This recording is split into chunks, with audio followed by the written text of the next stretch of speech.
نحمده ونصلي على رسوله الكريم أما بعد فأعوذ بالله من الشيطان الرجيم بسم الله الرحمن الرحيم رب اشرح لي صدري ويسر لي أمري واحلل عقدة من لساني يفقهوا قولي آمین۔ السلام علیکم ورحمۃ اللہ وبرکاتہ۔ تو جی آج کا کویسچن ہے، کیا خود غرضی اور تنگ دلی انسانی فطرت کا حصہ ہے؟ اس کا آنسر ہمیں ملتا ہے سورہ نساء کی آیت 128 میں۔ بسم اللہ کرتے ہیں اس کی ٹرانسلیشن کے ساتھ۔ اور اگر کسی عورت کو اپنے شوہر کی طرف سے زیادتی یا بیزاری کا اندیشہ ہو تو ان میاں بیوی کے لیے اس میں کوئی مذائقہ نہیں ہے کہ وہ آپس کے اتفاق سے کسی قسم کی صلح کر لیں، اور صلح کر لینا بہتر ہے۔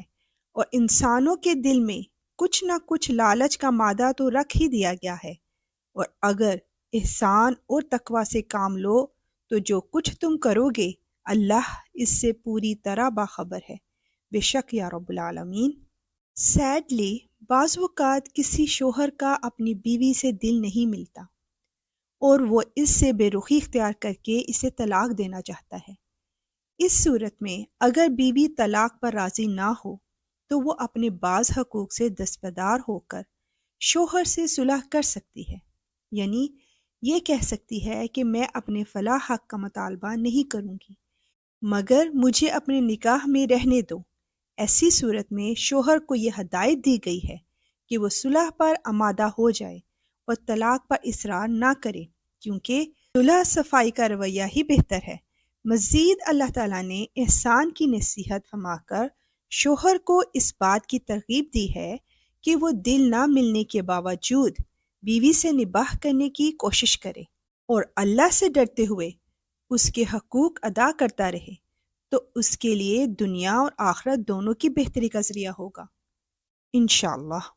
ہر انسان کی طبیعت میں دنیاوی فائدوں کا کچھ نہ کچھ لالچ ہوتا ہے، اس لیے اگر عورت اپنے کچھ دنیاوی مفادات چھوڑ رہی ہے تو شوہر کو یہ سوچنا چاہیے کہ اسے طلاق کی صورت میں کوئی سخت تکلیف پیش آنے کا اندیشہ ہے، اسی لیے وہ اپنے یہ مفادات چھوڑنے پر آمادہ ہوئی ہے۔ ایسی صورت میں صلح کر لینا بہتر ہے۔ دوسری طرف بیوی کو یہ سوچنا چاہیے کہ شوہر نے کچھ دنیاوی فائدوں کے لیے نکاح کیا تھا جو اس کو میری زوجیت میں حاصل نہیں ہو رہے ہیں، لہٰذا وہ میری جگہ کسی اور سے نکاح کر کے وہ فائدے حاصل کرنا چاہتا ہے تو میں اس کو اس کی اجازت دے دوں، لیکن یاد رہے کہ یہاں اللہ کا اشارہ حلال چیزوں کی طرف ہے۔ اگر کوئی شوہر مال کی لالچ میں یا کسی اور ناجائز ریزنز کی بنا پر اپنی وائف کو ایسا کرنے پر مجبور کرتا ہے تو یہ زیادتی ہے، اور بے شک اللہ ہر چیز سے باخبر ہے۔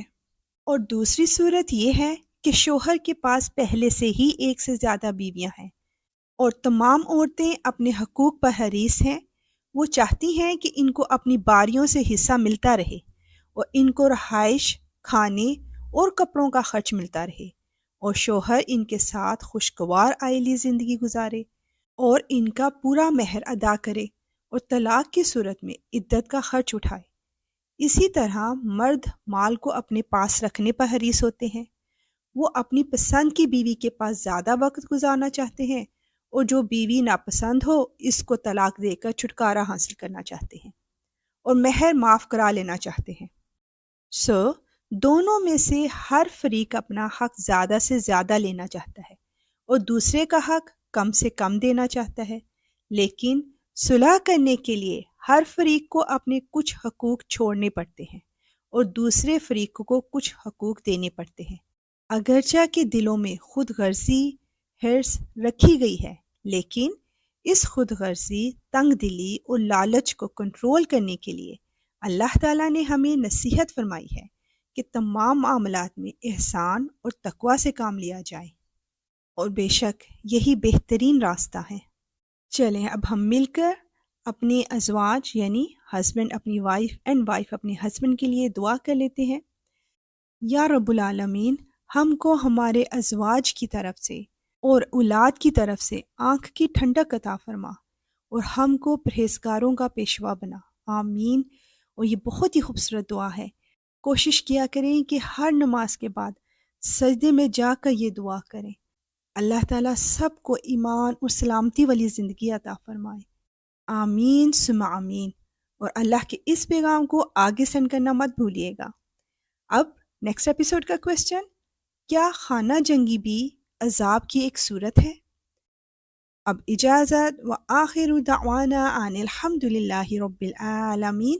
سبحانک اللہم وبحمدک، اشہد ان لا الہ الا انت، استغفرک واتوب الیک۔ السلام علیکم ورحمۃ اللہ وبرکاتہ۔